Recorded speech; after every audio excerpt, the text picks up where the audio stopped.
திரு C. Joseph Vijay அவர்களை முதலமைச்சராக கொண்ட அமைச்சரவை மீது இப்பேரவை தனது நம்பிக்கையை தெரிவிக்கிறது என்னும் தீர்மானம் பேரவையின் முடிவுக்கு விடப்பட்டு வாக்குகள் பின்வருமாறு எண்ணி கணிக்கப்பட்டன. தீர்மானத்தை ஆதரித்தோர் 144,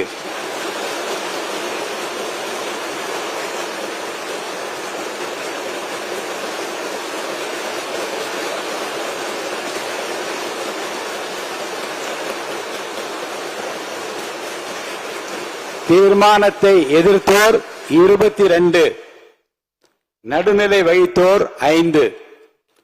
தீர்மானத்தை ஆதரித்தோர் அதிகமாக இருப்பதால் மாண்புமிகு முதலமைச்சர் அவர்களின் தீர்மானம் நிறைவேறியது, வெற்றி பெற்றது. மாண்புமிகு முதலமைச்சர் அவர்களின் தீர்மானம் வெற்றி பெற்றது என பேரவைக்கு அறிவிக்கிறேன்.